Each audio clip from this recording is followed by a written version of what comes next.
Good morning guys, welcome back to my YouTube channel. আজকে হচ্ছে পরব, আর পরবের সকালে ভোর ঘুম থেকে উঠে ব্লগটা আমি স্টার্ট করলাম। ওয়াই দা ভাই, আমি শর্মিলা, আর তোমরা দেখছো আমার YouTube channel Sharmila personal life. হচ্ছে ব্রাশ করার টাইম, সকালবেলা হলুদ বলে আর কি। এটা বাটনা বাটা করা হয়েছে, আর এটার সাথে দিয়েছে কাঁচা হলুদ, মেথি, শ্রোতা আর নিম পাতা। এখনো খুঁজলে দেখা যায় যে প্রত্যেকটা বাঙালি ঘরে ঘরে এইভাবে প্রত্যেকটা পরবে হলুদ লাগিয়ে একটা নতুন বছর শুরু করে। স্নান করে আমি একটা হলুদ জামা পরেছি, তা আমার মা কিনে দিয়েছিল। তো সকালবেলা ভাই আমাকে প্রচুর মেরেছিল, তারপর জানি না আজকে কি হয়েছিল, টান করে হঠাৎ করে ঘুমিয়ে পড়েছি। দেখো এখন 10:47 বাজে, এখন ঘুম থেকে উঠলাম। জানি না কি হচ্ছে, শরীরটা খুব খারাপ লাগছে, হাত মাছ সব ব্যথা করতে। তো যাই হোক, আজকে আমাদের বাড়িতে পাতুর রান্না করা হচ্ছে। তো চলো আজকে তোমাদেরকে দেখাই যে কি কি রান্না করছে, কি কি কেটেছে। কাঁচা সবজি তো অনেক কিছু ছিল, যাই হোক আমি তো বলতে পারছি না কি কি রয়েছে এখানে। কাঁচা কলা, শাক, আলু, পটল, ঝিঙে, উস্তে। দেখো এখানে আলু, এটা শাক আলু মনে হচ্ছে, নারকেল কেটেছে, আর এগুলো তিতা ডিমের শাক, এখানে কলার বগলই আর কি, কুমড়ো, জানি না কি কি রয়েছে, বাট অনেক কিছু রয়েছে। কাঁচা লঙ্কার পেস্ট, এখানে অনেকগুলো জিরে রয়েছে, এগুলো জিরেগুলো ওরা টেলে তারপরে রেখেছে।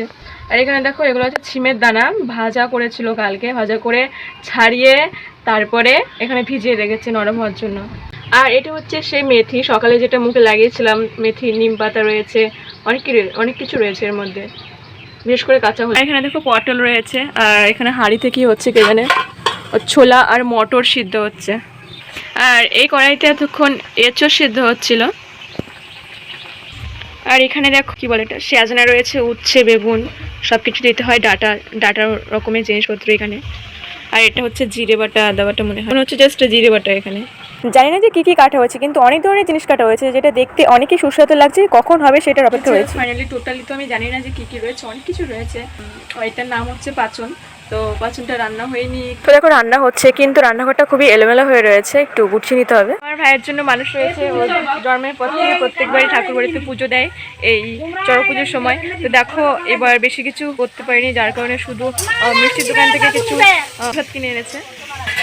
পুষ্পতলাতে সব কিছু সাজিয়ে নিয়েছে, ওই বাড়ি থেকে সাজাবে। এখন মা রেডি করছে, কিন্তু এত কাজের চাপ রয়েছে যার কারণে বেরোতে পারছে না। ভাই ঠাকুরের প্রতি অভক্ত, যাইতেই দিচ্ছে। তো দেখো আমরা এখন ঠাকুর বাড়িতে চলে এসেছি, মা প্রণাম করছে থালা দিয়ে, আর ঠাকুরমশাই যজ্ঞ করছে। তো মা এখন ভাইয়ের কথা বলছে যে একটু ভালো না, অভদ্র, ওকে আসতে বলে আসে না, ভালো করে স্নানও করে না। আর ও দেখো এখানে এসে বসে রয়েছে, আমাকে মেরেছে কারণ আমি ভিডিও করি, তো পছন্দ করে না মোটেই, যার কারণে শুধু শুধু মার খেলাম। তো যাই হোক, ভাই তো যদি দাদাও তো শাসন করতো, দাদা নেই, তাই ভাই পেয়েছি একটা, যে যেখানে সেখানে যে মারধর করেও মানুষ করে আমাকে। হয়তো আমি সবার থেকে অনেক খারাপ, যার জন্য আমার মার খাওয়াটা প্রয়োজন। তো শিক্ষা নেই, তো তাই সবাই আমাকে শিক্ষা দেয় মেরে মেরে। তো দেখো আমরা এখন চড়কমেলার মাঠে চলে এসেছি, যেখানে আমাদের চড়ক গাছ ওঠানো হবে। তো এখানে আমরা এসেছি গাছ ধোয়াতে, মা বলছিল গাছ ধোয়াবে, তাই আসলাম। তো দেখো এখানে গাছ পুজো করা হচ্ছে, তো আমরা একটু তেল জল দিয়ে গাছটাকে পুজো করিয়ে দেবো।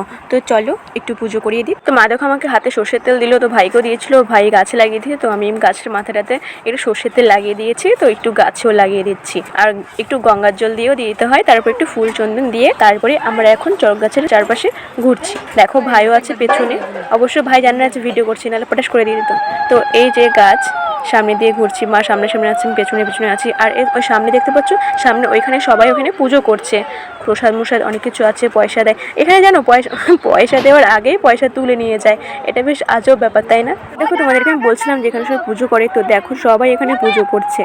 আর আমরা এখানে গাছের পাশে 3 পাক ঘুরতে হয়, বা 5 পাক বা 7 পাক, তো আমরা 3 পাক ঘুরবো, তার জন্য এখন হেঁটে যাচ্ছি। আর এখানে দেখো গাছ কীভাবে ধোয়াচ্ছে, পুরো গোটা গাছটাকে, কেউ দুধ দিয়ে ধোয়ায়, কেউ গঙ্গার জল দিয়ে ধোয়ায়, কেউ তেল দিয়ে ধোয়ায়, যার যেটা ইচ্ছে হয়। তো জানি না তোমরা বুঝেছো কিনা, তো আমার 3 পাক ঘোরা হয়ে গেছে, যার কারণে আবার এখানে চলে আসছি ঠাকুর বাড়িতে পুজো করতে, যেটা আমার ভাই মানসিক ছিল আর কি। আমার ভাই হচ্ছে ভগবানের দান, যার কারণে ভাই জন্মের পর থেকে বাড়িতে পুজো করে। পুজো হয়ে গেছে, আমরা এখন চলে যাচ্ছি বাড়িতে। বেশি বেশি প্রসাদ খাচ্ছি, তাহলে বেশি বেশি স্ট্রং হয়ে যাবে। আমাদের চড়ক মেলার এখানে পায়রা ধরা হচ্ছে, পায়রা ছাড়ছে, পায়রা উচ্ছড়ছে, এখানে পায়রা যেন না ধরে কেউ, সেটার জন্য ওয়ার্নিং দেওয়া হচ্ছে। গাইজ আমি এখন চড়ক মেলার সামনে দাঁড়িয়ে আছি একটা রোদের জায়গায়। একমাত্র তোমাদেরকে দেখাবো যে পায়রা ছাড়লে কীভাবে ওড়ে আর কীভাবে সবাই দৌড়াদৌড়ি করে। দেখো পায়রাটা উড়ে যাচ্ছে যাচ্ছে যাচ্ছে, সবারই দেখো পেছিয়ে পেছিয়ে দৌড়াদৌড়ি করছে এ পায়রাটা ধরার জন্য। তো দেখা যাক যে কে ধরে, যদি অনেকটা দূর রয়েছে, আমি ফোন থেকে জুম করার চেষ্টা করছি।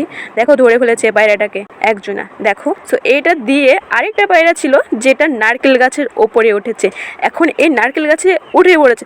তো দেখো নারকেল গাছে উঠে পড়ছে, কি সাহস পায়রার জন্য। দেখো অর্ধেকটা উঠে পড়েছে আর এখন তো ছাদের উপরে উঠে পড়েছে। হ্যাঁ গাইজ, গাড়ি থেকে লাভ নেই, আমি জানি যে পায়রাটা দৌড়ে ফেলতে পারবে। এখানে দাঁড়ানো মানে আমি রোদে পড়ে যাবো। চাকরি পরীক্ষায় কেউ মাঠ পাস করতে পারবে না, কিন্তু এখানে পায়রা ধরার পরীক্ষা সবাই পাস করবে। দেখো আমার মা পাঁচন রান্না করতেছে, এরকম তেল মারছে, এখন অনেকগুলো তেল গরম করেছে আর এখন তেল দিচ্ছে পাঁচনে। 2 কড়াই পাঁচন রান্না করছে। ও এখনো মশলা লাস্টের দিকে দিলেও হয়। এবার কীরকম টেস্ট হবে বলো? আমার তো এটাকে দেখে খুব টেস্ট লাগছে। এতক্ষণ আমার দিদি রান্না করছিল, আমরা যখন ওই বাড়িতে পুজো দিতে গেছিলাম, কিন্তু এখন দিদি অনেক হাঁপিয়ে গেছে, যার কারণে রান্না করছে না। দিদি ফোন ঘাটছে, এখন মা রান্না করছে। এই দেখো পাঁচন নিয়ে বসে পড়েছি, মা এতক্ষণ দিচ্ছিল সবাইকে, এখন আমরা পাঁচন খাবো। কাদের বাড়িতে পাচন রান্না হয়েছে অবশ্যই কমেন্ট করে জানিও। আমাদের পাচনটা কিরকম হয়েছে তাও বলে। তো এখন রাতেবেলা চলে এসেছি চড়ক মেলার মাঠে, যেখানে চড়ক গাছ ঘোরানো হবে। তো আমি একটি শর্ট ভিডিও করেছি, তো তোমরা সেখান থেকে দেখে নিতে পারো। তো তাই আমি ভিডিওটা বেশি বড় করলাম না, তো এখানে শেষ করছি। তো ভিডিওটা ভালো লাগলে লাইক কমেন্ট শেয়ার করো, আর চ্যানেলে নতুন হয়ে থাকলে অবশ্যই একটা সাবস্ক্রাইব করে দিও, আর পাশে থাকা বেল আইকন প্রেস করে দিও। সরি ভিডিওটা লেট ছাড়ার জন্য। Bye bye.